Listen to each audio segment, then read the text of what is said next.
Hola, soy Max Kaiser y esto es Kaiser Report.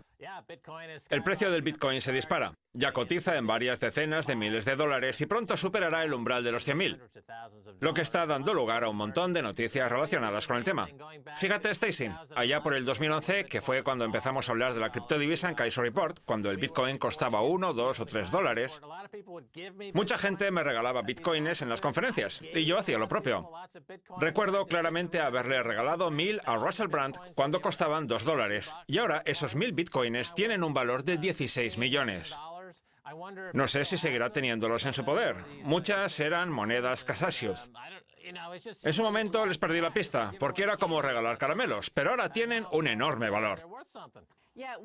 Ya que se acerca el fin de año y que vamos a analizar con retrospectiva lo que ha ocurrido en este 2017, vamos a recordar la historia del Bitcoin y a contar lo que está pasando actualmente. El programa de hoy lo hemos grabado unas horas antes de que se abra el mercado de futuros de Chicago, que ha convertido definitivamente al Bitcoin en un gran fenómeno internacional. De hecho, mucha gente nos pregunta por correo electrónico y por Twitter cómo invertir en él. Puede decirse incluso que los inversores están comprando de manera compulsiva. Es más, el otro día veía un gráfico en el que se comparaban las compras y las ventas, y la verdad es que las ventas son prácticamente inexistentes. Eso sí, no hay que olvidar que igual que el precio se dispara, luego puede volver a caer. Vamos, que hay muchísima volatilidad y más que nos espera aún cuando los mercados de futuros empiezan a funcionar, puesto que generarán un montón de contratos de futuros y además harán que los bancos se interesen por el Bitcoin. Insisto, el programa lo estamos grabando antes de la apertura del mercado de futuros de Chicago. Sin embargo, para cuando se emita, el mercado ya estará en funcionamiento. Así pues, me gustaría preguntarte cuál es tu predicción sobre el impacto que tendrá su apertura en los precios, si es que tiene alguno. Pues lo que yo predigo es una tendencia al alza, puesto que lo que necesitan fundamentalmente los futuros es una gran cantidad de monedas. Yo siempre he recomendado tener un gran número de monedas en la cuenta para que los especialistas e incentivadores del mercado puedan hacer su labor y crear una estructura y un mecanismo de descubrimiento de los precios. Pero claro, para eso hace falta tener un inventario. Yo mismo inventé en 1997 la tecnología Virtual Specialist, con número de patente 5950176. Una tecnología especialista que permite realizar operaciones y antes de eso me dediqué a operar con opciones. De hecho, fui durante muchos años el tercer mayor productor de opciones del sistema Sherson-Lehman-Hatton. Vamos, que ahora la gente se sube al carro que siempre he defendido yo. El Bitcoin se ha metido en mi casa. Sí, pero cuéntanos qué impacto crees que tendrá en los mercados de futuros, porque muchos miembros de la comunidad de los metales preciosos que ven asiduamente nuestro programa aseguran que los contratos de futuros y de papel han hecho caer el precio del oro y la plata. En tu opinión, ¿tendrá algún impacto el mercado de futuros en el Bitcoin? Lo que está pasando en el mercado del oro y la plata es que se está produciendo una salida de capital hacia el Bitcoin, igual que ha pasado con el dinero fiat, por ejemplo, y con otras clases de activos. Otras clases de activos que han visto cómo las inversiones se trasladan a esta nueva clase que es el Bitcoin. De ahí que tengamos esa presión de compra al alza. Mira, lo que la gente no acaba de entender es que en esencia el Bitcoin es, en primer lugar, una aplicación de mensajería. En segundo, una fuente de almacenamiento de valor. Y en tercero, un mecanismo de intercambio. El acta fundacional de Satoshi Nakamoto puede llevar engaño porque presenta al Bitcoin como una forma de dinero digital, cuando eso no es del todo cierto. Lo será cuando se haya consolidado como aplicación de mensajería. El dinero y la economía comparten ciertos rasgos históricos con el desarrollo del lenguaje, del comercio y de las aplicaciones de mensajería que están aflorando en cantidades ingentes. Ahora bien, lo que hace único al Bitcoin es que se trata de una clase de activo emergente y especial, porque no es ni una divisa, ni una materia prima, ni una tecnología, sino más bien una combinación de las tres, y todo ello acompañado por un elegante modelo cartesiano de distribución de los intereses al que conocemos como protocolo del Bitcoin, que está devorando a las divisas fiat, a las materias primas y al sector tecnológico, y que pasará a costar 100.000, 200.000 o 300.000 dólares porque, mira, en lugar de analizar la relación del Bitcoin con el oro, recordemos que si el precio de la criptodivisa superara los 400.000 dólares, el valor del Bitcoin ya sería mayor que el de todo el oro que hay extraído en el planeta. Lo que hay que hacer es comparar el precio del Bitcoin con la deuda mundial. Porque la deuda no es de 7 billones de dólares, como pasa con el valor total del oro, sino que asciende a 300. Yo he hecho el cálculo y para monetizar esa deuda y hacerla desaparecer, el Bitcoin tendría que superar los 2 millones de dólares. Para el carro, anda. ¿Qué pasa? ¿Que voy muy deprisa? Sí. Es que esta es toda una revolución. Si somos capaces de viajar por el espacio a velocidades de cientos de miles de kilómetros por segundo y si el ser humano ha podido llegar a la Luna, no tengo ni la menor duda de que podemos hacer que el precio del Bitcoin ascienda hasta el 1.000.000 de dólares. Está bien, tú ya has contado muchas veces que hay gente que llama al Bitcoin el oro 2.0. Pues bien, si el Bitcoin se limitara a operar como si de una forma de oro digital se tratase, el valor de la criptodivisa debería ascender hasta los $400,000, que sostiene el inversor Michael Novogratz. Eso solo para igualar el dinero que mueve el mercado del oro, unos $7 billones. Eso ya lo dijimos hace unos años. Sí, ese es el precio que ha calculado él, $400,000. Ya veo que ve nuestro programa. Pero déjame que insista, ¿qué efecto crees que tendrá la apertura del mercado de futuros de Chicago? Porque ha empezado el CBOE, luego le seguirá el CME, después vendrá el Nasdaq, posteriormente Cantor Fitzgerald, a la que vendiste tu tecnología, el Hollywood Stock Exchange. ¿Cuál crees que será el impacto en el precio? ¿Aportará más liquidez y más dinero? ¿Aumentará o disminuirá la volatilidad? ¿Qué crees que va a pasar? Pues que creará un conducto más amplio para que llegue más dinero al Bitcoin. Ahora, ese conducto es así de pequeño. Casi que podríamos decir minúsculo si lo comparamos con los futuros de deuda, los futuros de divisas, los futuros bursátiles. Por ejemplo, el mercado de divisas mueve nada más y nada menos que $5 billones al día, por lo que a su lado el Bitcoin es prácticamente insignificante.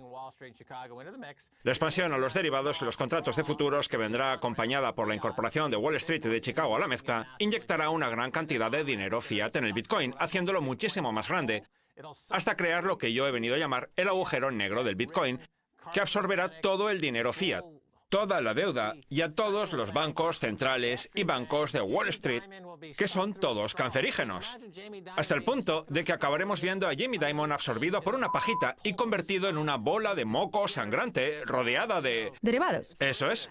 O imagínate, si no, a Lloyd Blankfein siendo absorbido por una manguera. A ver, ya sé que la teoría es extraña porque cuando uno cae dentro de un agujero negro acaba convertido en fideo. ¿O en espagueti? O en espagueti. Imagínate a Jamie Dimon o a Lloyd Blankfein convertidos en espaguetis tras caer en el agujero negro del Bitcoin y desintegrándose hasta transformarse en meros átomos repletos de falsedad mientras buscan a una menor de los Hamptons con la que entretenerse un rato. Al hilo del tamaño del mercado de divisas que acabas de apuntar, conviene recordar que probablemente se trate del mayor mercado del mundo, al menos por volumen de operaciones, cuyo valor asciende hasta los 5 billones diarios, con continuos intercambios de dólares por euros, yenes, libras. Casi se me olvida la divisa de ese pequeño país que es el Reino Unido. ¿Te refieres a ese apéndice situado en un extremo de Europa y presidido por una tal Theresa May?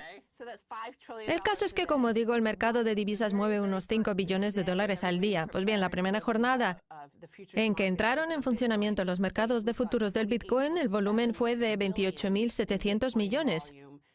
Y aunque la cifra es considerablemente mayor que los 5.500 millones del verano, dista mucho de los 5 billones que mueve diariamente el mercado de divisas. Pues a eso voy yo. Hay una cosa que la gente no logra entender. En esencia, el Bitcoin es, en primer lugar, una aplicación de mensajería. En segundo, una fuente de almacenamiento de valor.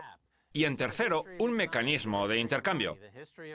Pues bien, en lo que respecta a su faceta como aplicación de mensajería, su historia no difiere mucho de la del dinero, el comercio o la evolución. El ADN de nuestro organismo deja entrever que al Bitcoin aún le queda mucho margen de subida porque como especie que somos nos gusta estar conectados y monetizar nuestro inconsciente colectivo. Es lo que yo llamo la conversión psíquica del capital, que transforma nuestra conciencia y nuestro inconsciente en un medio monetario de intercambio a través de, como diría Steve Jobs, la magia de una aplicación de mensajería, la ley de Metcalfe del crecimiento exponencial y la ley de Thieves. Esto último va dirigido a todos aquellos fanáticos y cerebritos de la economía. Fíjense en cómo la ley de Thieves, THIERS, establece que el dinero bueno acaba desplazando al malo. Al dinero fiat le espera el mismo futuro que al dodo. Antes de que hagamos una pausa y pasemos a ver la segunda parte de la entrevista que le has hecho a Randley Waller, me gustaría decir que seguramente Max Keiser analice en directo para RT el comportamiento de los mercados de futuros del Bitcoin. ¿En serio? Bueno, eso espero. ¡Qué bien! Lo que está claro es que vamos a tener un montón de noticias en directo porque la situación lo merece. Es un avance trascendental. Pero bueno, antes de eso vamos a ver una noticia publicada el mismo día en que empezaron a cotizar los mercados de futuros del Bitcoin, cuando el precio subió hasta los $5.000, luego cayó hasta los 3.000, volvió a subir a 6.000, luego descendió hasta 2.000. Vamos, que la volatilidad fue la tónica dominante. Según el Wall Street Journal, el comprador de un cuadro de Da Vinci que se vendió por un precio récord de $450 millones es el príncipe heredero de Arabia Saudita. La información es de la comunidad de inteligencia de Estados Unidos, según la cual el comprador de ese cuadro es el mismo príncipe heredero que ha metido en la cárcel a cientos de príncipes. De alguna forma tenía que pagar el cuadro. Exacto. El caso es que todo el mundo se escandaliza con esos 450 millones que se han pagado por el cuadro de Da Vinci, cuando esa cantidad equivale a 3 pizzas del Bitcoin. Hablo de pizzas porque, si recuerdas, en el primer congreso sobre el Bitcoin, celebrado en Nueva York en el 2011, 2 o 3 semanas antes de la conferencia de Praga a la que asistimos nosotros, se gastaron 10.000 bitcoins en la compra de 2 pizzas. Vamos, que un cuadro de Da Vinci ha costado lo mismo que 3 pizzas. La capitalización de mercado de todas las criptodivisas supera los 450.000 millones de dólares y roza casi los 500.000. Estoy convencido de que acabará llegando al billón y de que seguirá creciendo hasta varios billones. Eso es lo que tiene inyectar todo el dinero fiat en el agujero negro del Bitcoin y las criptodivisas como forma de almacenamiento de valor. Recuerdo que algunos titulares allá por el 2012 decían: Max Keiser vaticina que el Bitcoin subirá hasta los 100.000 millones de dólares. ¡Se ha vuelto loco! Tú fuiste el único en decirlo y ahora, en cambio, las noticias están repletas de referencias a supuestos expertos, cada uno de los cuales vaticina un precio distinto. 400.000, 4.000 millones, 4 billones, ahora todos se han subido al carro. Alan Greenspan ha llegado a comparar el Bitcoin con la moneda de la Revolución estadounidense. Pero bueno, tenemos que irnos. No se pierdan la segunda parte. Tenemos mucho más. Por cierto, en el 2011 regalé bitcoins hasta George Galloway. Y ahora, gracias a eso, George, es usted multimillonario. ¿Es consciente de ello? No se vayan.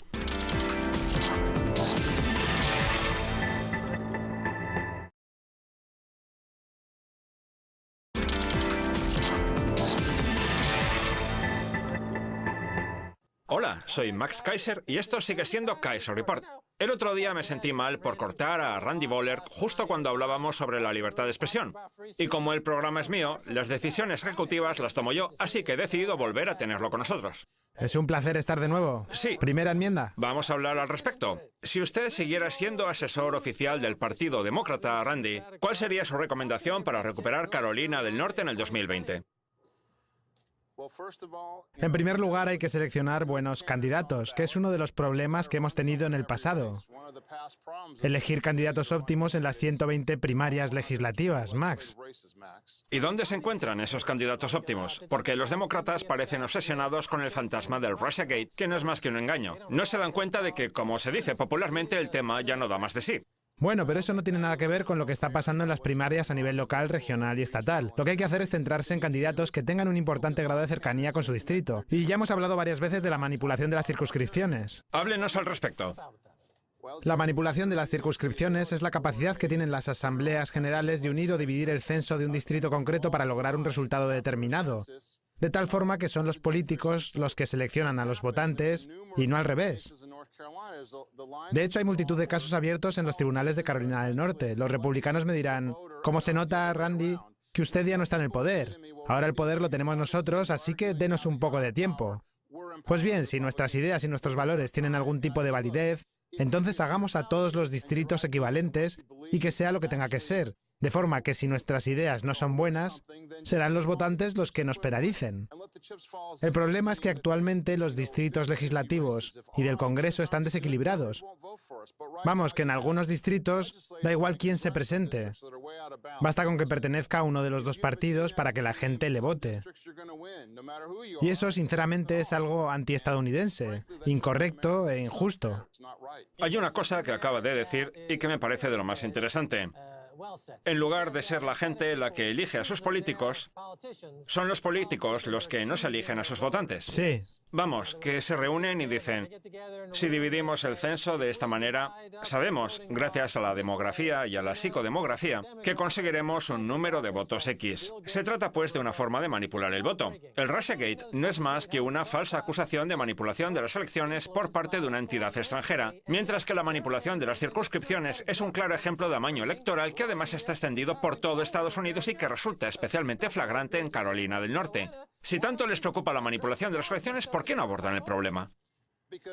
Porque cuando los políticos llegan al poder les gusta aferrarse a él. Ahora mismo, Carolina del Norte puede considerarse un estado morado, puesto que el voto está dividido prácticamente en una proporción de 50-50 entre demócratas y republicanos. Y sin embargo, de los 13 representantes con los que cuenta el estado en el Congreso, 10 son republicanos y 3 son demócratas, cuando deberían ser 7 y 6 o 6 y 7. Ahí tenemos un ejemplo de lo más ilustrativo. Y lo mismo sucede en Pensilvania. Los distritos se han elaborado de tal forma que sean los políticos los que elijan a los votantes. Y ahora, gracias a los avances tecnológicos, puede trazarse una línea por medio de un dormitorio y hacer que si los cónyuges no votan al mismo partido, se tenga en cuenta más el voto de uno que el de otro, y eso no es justo. Usted ha dicho en otras ocasiones que Carolina del Sur es una placa de Petri del panorama político general de Estados Unidos. Así es. Y creo que Charlotte es la ciudad estadounidense que manifiesta mayores desigualdades económicas de todo el país, ¿verdad? Si analizamos los índices sobre movilidad social, hay un par de zonas del estado que están al frente de gráficos muy negativos. Están, como usted ha dicho, Charlotte, en Mecklenburg, también la zona de Greensboro y Winston-Salem. En todas esas zonas la movilidad social es especialmente complicada. Es que no hay que ser un genio para darse cuenta de que en este estado la industria ha sido borrada del mapa. Primero tuvimos la Guerra de Secesión, Sí. que destruyó gran parte del tejido económico del estado. Y también destruyó la riqueza, que estaba invertida mayoritariamente en propiedades, y que era la propiedad privada por entonces, esclavos. Sí. Todo eso desapareció. Y luego tuvimos un pequeño auge de la industria, gracias al tabaco, a la agricultura y a los boniatos. No en vano, Carolina del Norte es el primer productor de boniatos de Estados Unidos, y creo que las exportaciones agrícolas anuales ascienden a 83.000 millones de dólares. No me haga mucho caso con la cifra, pero creo que fue lo que oí en las noticias durante Acción de Gracias. ¿Qué otros aspectos destaca usted de Carolina del Norte desde su perspectiva como profesional de la política? Pues que también hemos perdido la industria textil, la fabricación de muebles y otros sectores que se han externalizado al extranjero, ya sea a México o al sudeste asiático, ahogando a parte del estado que dependía de estos empleos de producción. Eso por no hablar de la caída de la industria tabaquera, que fue, por ejemplo, la que construyó la ciudad de Durham, en la que nos encontramos, o la que ayudó a crear la Universidad de Duke. A la gente no le gusta reconocerlo, pero esa es la realidad. Randy, los demócratas de la generación del milenio tienen una ética muy distinta de la de los del baby boom. Así es. Son mucho más de izquierdas. Les gusta más vivir en el centro de las ciudades. Son hipsters. Partidarios de la ciudad inteligente y de la buena comida. Como exalcalde, ¿qué haría usted para atraer a esta nueva generación? La generación del milenio suele tener un fuerte sentido del lugar y suele mostrarse partidaria de la gastronomía elaborada a partir de productos locales. Vamos, que prefieren un restaurante en el que el pescado provenga de la zona que no de una piscifactoría. Es una mentalidad que considera que la verdadera calidad de vida está en las experiencias del día a día, no tanto en tener, por ejemplo, una gran mansión. Estados Unidos tendrá un problema a medida que los miembros de la generación del baby boom vayan disminuyendo, porque cuando haya que vender todas esas grandes mansiones de los 80 y 90, que no son demasiado eficientes desde el punto de vista energético, ¿quién las va a comprar? A mí hay un plato de Carolina del Norte que me encanta, la trucha. Sí. La trucha con nueces. Está buenísima. En fin, otra pregunta. Los dirigentes del Partido Demócrata están encantados con su reciente victoria en las elecciones gubernamentales de Virginia. Ahora bien, muchos de los ganadores eran candidatos del estilo de Bernie Sanders. Sí. ¿Logrará acabar la generación del milenio con el reinado de los demócratas neoliberales como Hillary? Yo creo que el reinado del neoliberalismo toca su fin. Lo que pasa es que a veces el paciente aún no sabe que está muerto. ¿En serio? ¿Cree que Hillary está muerta? ¿No sabe que un cadáver con rigor mortis aún puede dar patadas? Parece entonces que nos encontramos ya en una era post-Clinton. Creo que los escándalos de acoso sexual están relegando a un segundo plano a esa generación, no solo en el lado de los republicanos, sino también en el de los demócratas. Yo vaticino que el 2018 va a ser el año de las mujeres. Habrá un montón de mujeres muy válidas como candidatas que desempeñarán un papel fundamental en las elecciones y que ayudarán a rediseñar este país, estado a estado. Y hemos visto ejemplos de ello. Sí. Podría decirse incluso que estamos teniendo un tsunami de mujeres que se dedican a la política. Seguro que tiene que ver también con todos los escándalos sexuales que estamos viendo. Sí. Las mujeres han dicho, ya basta, esta es nuestra oportunidad, estamos todas unidas. El problema que han tenido en el pasado los movimientos a favor de los derechos de la mujer es que no tenían la unidad suficiente. Siempre había alguna dispuesta a vender a su hermana para hacerse supermodelo. En cambio ahora toda la perversión sexual que hay, sobre todo en Hollywood, ha hecho que las mujeres se unan. Una unión que no veíamos desde el movimiento de las sufragistas. El hartazgo que hay respecto a las violaciones y a personajes como Harvey Weinstein va a crear una oleada de activismo político que introducirá definitivamente a la mujer en la política, Randy. Bueno, también tiene que ver con la victoria de Trump. Si hubiera ganado Hillary, la reacción no habría sido tan virulenta. Pero ahora, tanto la llegada al poder de Trump como los casos que están saliendo de violaciones por parte de personajes de ciertos sectores como Harvey Weinstein, que tiene un papel preponderante como donante del Partido Demócrata, están haciendo que las mujeres alcen la voz y se rebelen contra la desigualdad salarial, contra el hecho de ser madres solteras y tener que trabajar en 2 o 3 sitios a la vez, o contra el de tener un máster y que encima no les paguen. Y el resultado lo tenemos en las papeletas electorales. A mí me parece fenomenal. El hombre ha llevado la voz cantante durante mucho tiempo. Es hora de ceder el testigo a la mujer. Es hora de ver qué puede hacer la mujer a nivel local, estatal y federal. Podría decirse en términos anatómicos que el hombre ha tenido las bolas desde hace tiempo y es hora de que el hombre se las pase a la mujer. Es hora de que las mujeres consigan su cuota de poder, porque los hombres lo hemos puesto todo patas arriba. Estoy de acuerdo. La cosa no puede ir a peor. En absoluto. Nos adentramos en una etapa económica que requiere menos fortaleza física, porque todo se hace de forma digital, en la nube, y eso a las mujeres se les da muy bien. El pensamiento elaborado. Las mujeres no tienen un pensamiento lineal, lo que se manifiesta, por ejemplo, cuando llegan a un peaje, que nunca tienen el dinero preparado, y eso puede llegar a ser muy frustrante para un hombre. Pero bueno, así es como piensan las mujeres. Y ahora ha llegado la hora de dejar que ese pensamiento se imponga. Cuando yo me metí en política por primera vez, era el miembro más joven del gobierno, con solo 36 años, mientras que el resto tendrían por aquel entonces entre 50 y 80. Y mujeres solo había una señora afroamericana, a cuya elección contribuí yo, convirtiéndola en la primera representante femenina en el ayuntamiento de Pittsburgh, una ciudad con casi 240 años de historia. Pues bien, a medida que fui avanzando en mi carrera y que las mujeres iban incorporándose al gobierno, se iba notando una cierta diferencia en las políticas. Por eso es importante que haya paridad en aquellas instituciones del país que se dedican a tomar decisiones políticas.